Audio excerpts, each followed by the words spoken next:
On s'est tous déjà retrouvés à refaire une conversation dans notre tête à 3 heures du matin parce qu'on a dit un truc un peu naze devant un collègue ou qu'on a fait une blague qui est tombée à plat. On appelle ça le cringe, cette sensation physique de brûlure qui donne envie de disparaître sous le carrelage. En vrai, cette anxiété sociale qui te pourrit la vie par moment n'est pas une erreur de fabrication de ton cerveau, c'est exactement le contraire. Tu es le descendant direct des paranoïaques sociaux les plus efficaces de la préhistoire. Ton cerveau ne cherche pas à te rendre heureux ou à te donner confiance en toi. Il cherche à t'empêcher de finir seul dans une grotte à mourir de froid. Et pour lui, un regard de travers dans l'open space, c'est le début d'une condamnation à mort. Si tu te sens souvent jugé, c'est parce que ton système de défense est suractivé. Il produit ce qu'on appelle des faux positifs en série.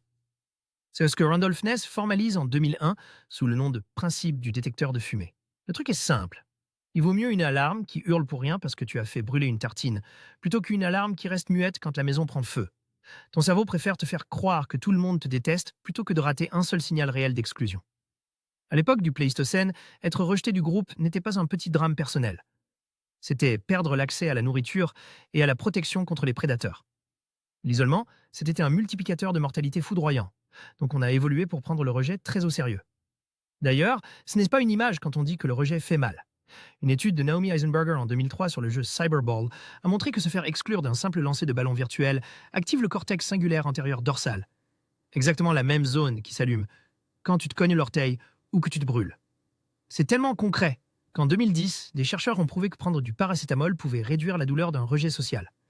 Ton corps traite une remarque cinglante comme une blessure physique parce que pour tes ancêtres, les deux présentaient le même niveau de danger vital. Du coup, quand tu te sens mal après une interaction ratée, tu n'es pas fragile. Tu es juste équipé d'un système de survie qui tourne à plein régime. Sauf que ce système se trompe de cible tout le temps, à cause de ce qu'on appelle l'effet de projecteur. On surestime massivement l'attention que les autres nous portent. En 2000, le chercheur Gilovich a fait une expérience très simple. Il a forcé des étudiants à porter un t-shirt embarrassant avant d'entrer dans une salle. Les porteurs étaient persuadés que tout le monde allait remarquer le t-shirt, mais en réalité, 2 fois moins de gens l'avaient calculé. L'écart est parfois encore plus dingue, allant jusqu'à 6 fois la réalité.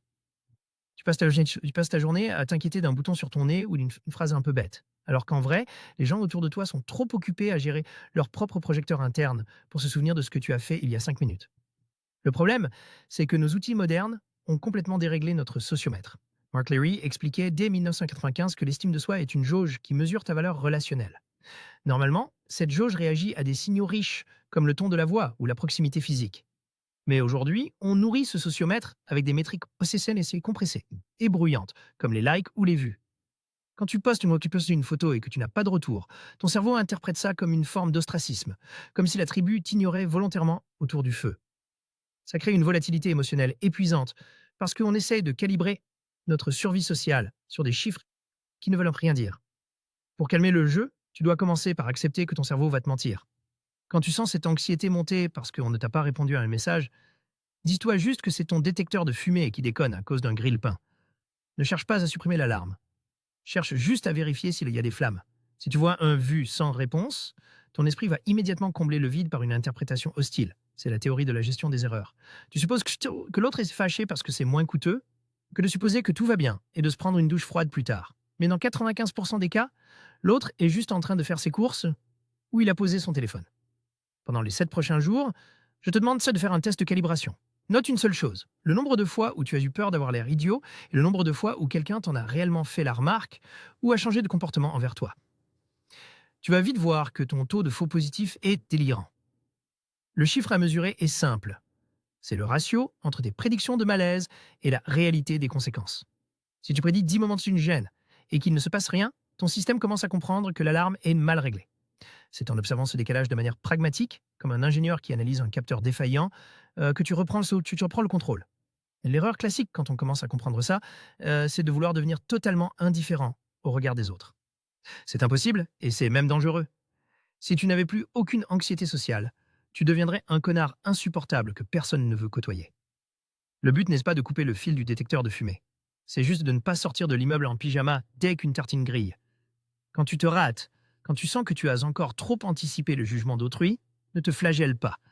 Rappelle-toi simplement que c'est ton héritage biologique qui s'exprime. Tu as survécu grâce à cette vigilance. Maintenant, tu dois juste apprendre à ne plus la laisser diriger tes mouvements. Concrètement, là maintenant, tu vas prendre ton téléphone et tu vas envoyer un message un peu spontané ou poser une question à quelqu'un à qui tu n'as pas parlé depuis longtemps. sans trop réfléchir à la formulation. Une fois que c'est envoyé, tu poses ton téléphone dans une autre pièce et tu ne le regardes pas pendant les 15 prochaines minutes. Force ton cerveau à gérer le vide sans chercher de validation immédiate. Tu vas sentir l'alarme s'allumer, tu vas imaginer le pire et dans 15 minutes, tu verras que le monde ne s'est pas écroulé. C'est la seule façon de montrer à ton système limbique que l'incertitude n'est pas une menace de mort. Si ce que je viens de dire t'a servi et que je finance les prochaines vidéos avec ces abonnements, mais t'abonner, c'est la façon la plus simple de soutenir.